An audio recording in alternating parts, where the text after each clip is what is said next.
दोस्तों नमस्कार, मैं हूं राकेश कुमार। मत अभिमत पर आपका स्वागत है। अंधभक्ति।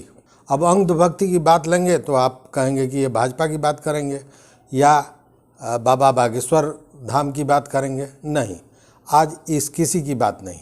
आज सीधे अंधभक्ति। अंधभक्ति मतलब किसी पर बिना सोचे समझे विश्वास कर लेना और उसकी भक्ति में लग जाना, इसी को कहते हैं अंधभक्ति। और इसका एक जीता जागता उदाहरण है बाबा रामदेव।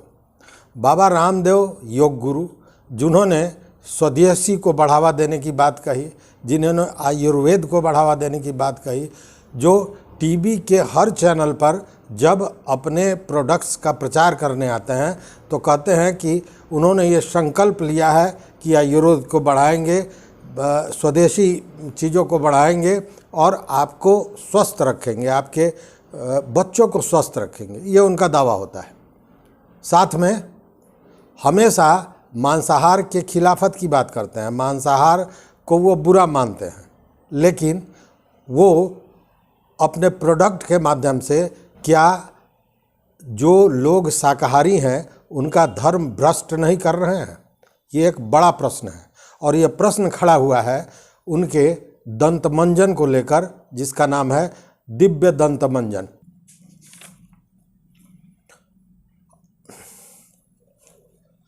ये बात इसलिए उठी कि दिल्ली की एक वकील साशा जैन ने उनको एक नोटिस भेजा है बाबा रामदेव को, और उसमें उन्होंने क्या कहा है देखिए। ये जो आपको दिखाई दे रहा है, ये हरा कलर, इसका मतलब होता है कि यह प्रोडक्ट शाकाहारी है, मतलब शुद्ध शाकाहारी है। इसको जो शाकाहारी व्यक्ति हैं वो इसका उपयोग कर सकते हैं। मतलब कि यह शुद्ध शाकाहारी प्रोडक्ट है और इसमें मांस, मछली आदि का प्रयोग, किसी भी जानवर के अवयवों का प्रयोग नहीं किया गया है।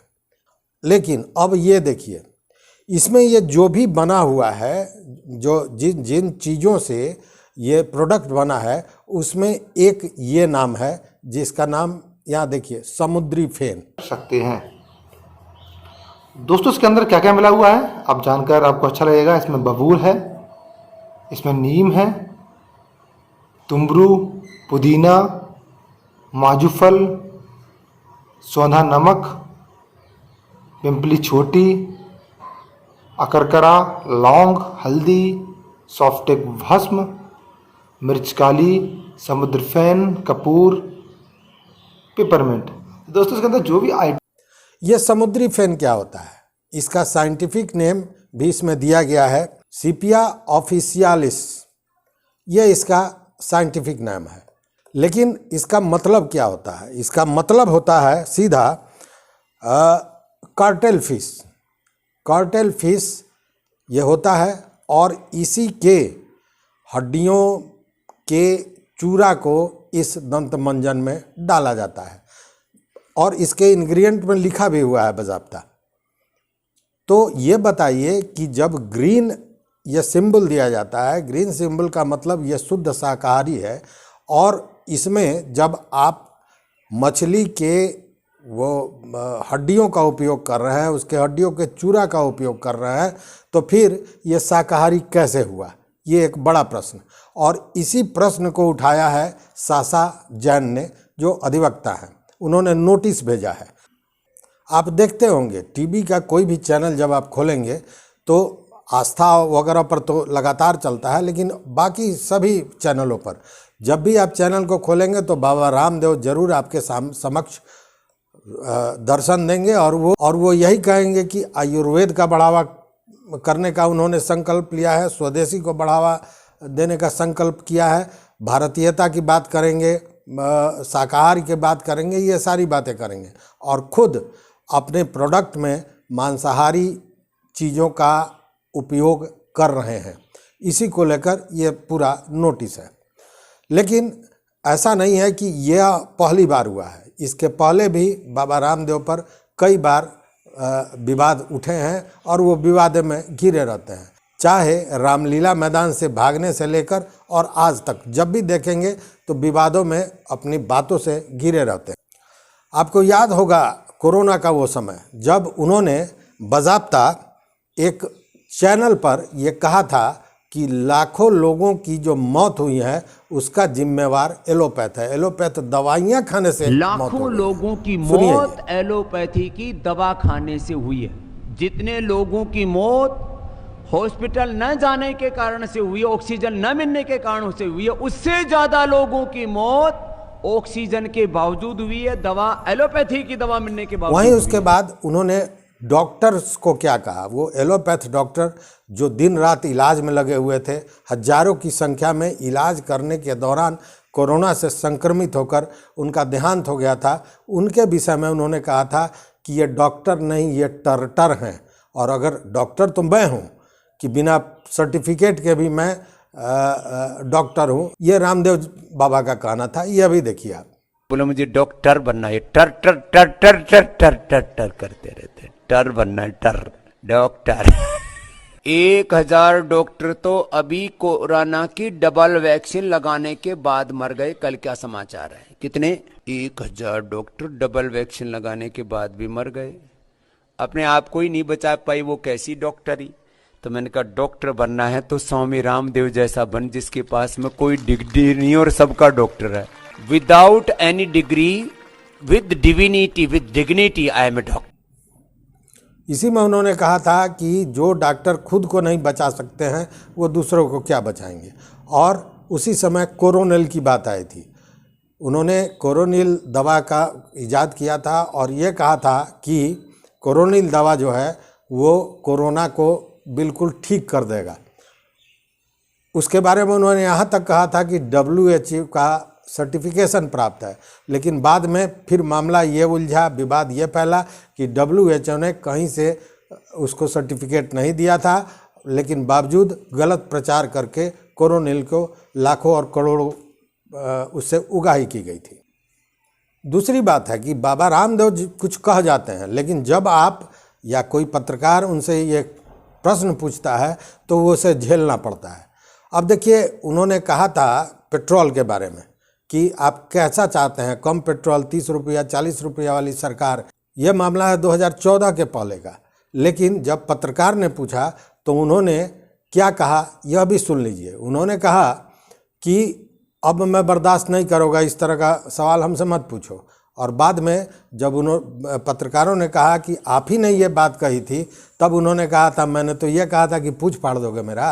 लोग थोड़ी ज्यादा मेहनत करें और महंगाई के बीच में भी अब सरकार कहती है हम रुको हमारा तेल का दाम कम होगा तो फिर टैक्स नहीं मिलेगा तो देश कैसे चलाएंगे, सेना को कैसे तनख्वाह देंगे, सड़क कैसे बनाएंगे, एयरपोर्ट कैसे बनाएंगे। तो दोनों ही पक्ष हैं।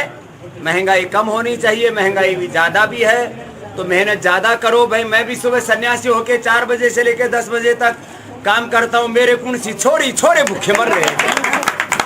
तो ऐसे लोग कमाई। बाबा जी, आपने तो टीवी चैनल पर यह कहा था कि कौन सी सरकार आपको चाहिए?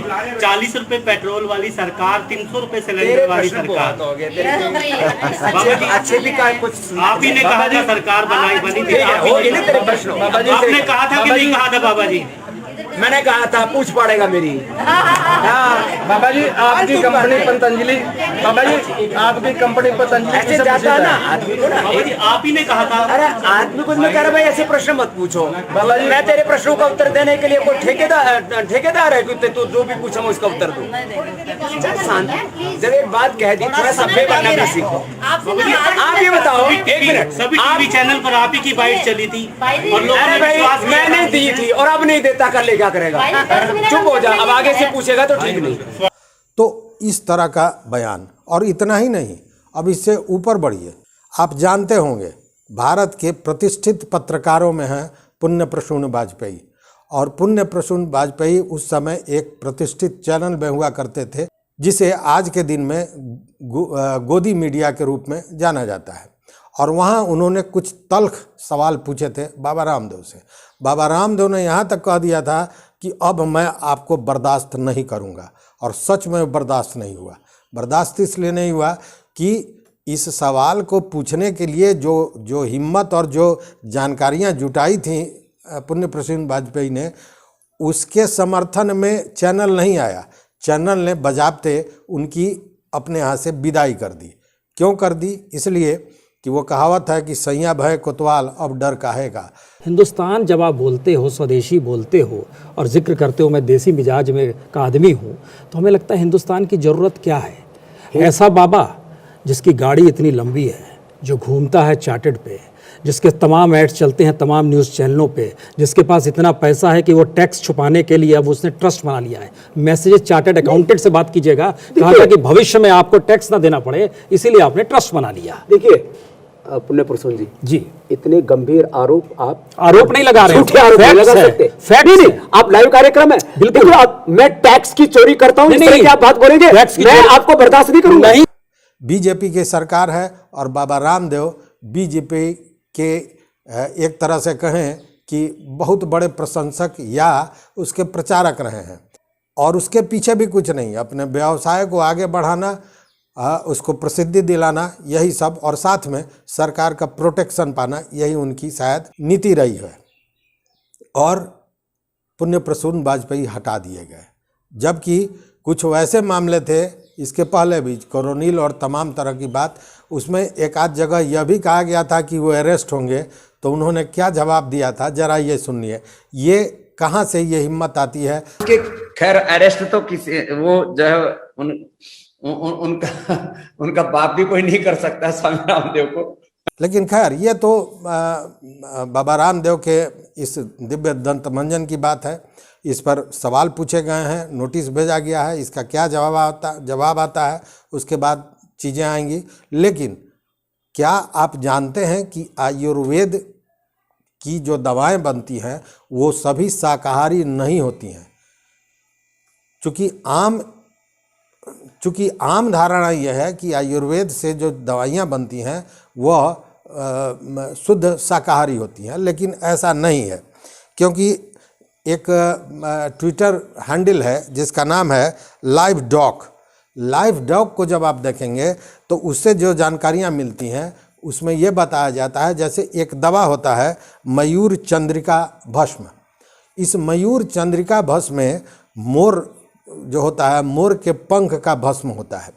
उसी तरह कोम्बन चाली गुलिका, ये कोम्बल चाली गुलिका जो है इसमें हिरन, बकरा, भैंसा आदि के अवयवों का प्रयोग होता है, उनके हड्डियों का, मज्जा का प्रयोग होता है। वहीं गोरोचन में क्या होता है? गोरोचन, गौ से मतलब है गोरोचन, तो इसमें गाय, बछड़ा, भैंस के गोल्ड ब्लडर का जो स्टोन होता है उसका प्रयोग होता है। उसी तरह हस्ती भस्म, हस्ती मतलब हाथी, ये हाथी का भस्म मतलब हाथी का जो सूंड होता है उससे ये तैयार किया जाता है हस्ती भस्म। उसी तरह है श्रृंग भस्म, ये श्रृंग भस्म हरिण से बनता है। धन्वंतरम गुटिका, इसके बारे में सुनेंगे तो आप और भी आश्चर्यचकित हो जाएंगे, क्योंकि इसका निर्माण जो होता है वो काइवेट कैट एक होता है, उसके वीर्य से होता है। तो कहने का मतलब है कि आयुर्वेद अच्छी दवा है, पुरातन जो चिकित्सा व्यवस्था है उसका सबसे पुराना एक पैथी है आयुर्वेद। लेकिन उसका मतलब ये कहीं से नहीं होता है कि वो शुद्ध शाकाहारी है। उसमें भी जीव जंतुओं के अवयवों का, उसके सामान का प्रयोग होता है। लेकिन अगर होता है तो ये जो यहाँ पे ग्रीन जो सिंबल देके दिया जाता है, जिसका मतलब होता है कि ये शुद्ध शाकाहारी है, यह गलत है, यह नहीं होना चाहिए था। और इसी को लेकर नोटिस गया है, सवाल पूछा गया है, अब बाबा रामदेव को इसका जवाब देना है। तो देखते रहिए मत अभिमत। अगर इसको लेकर कोई आप कमेंट करना चाहते हैं वो ज़रूर करिए, अपना मत दीजिए कि क्या यह सही है अथवा यह सही नहीं है, इस पर ज़रूर आप बताइएगा। चैनल पर नए हो तो निश्चित रूप से सब्सक्राइब कर लीजिए, वो जो घंटी जैसी आकृति है उसको दबा दीजिए, दोस्तों के साथ शेयर कीजिए, लाइक कीजिए, अपना कमेंट ज़रूर दीजिए। तो बहुत बहुत धन्यवाद, कोटिशा आभार।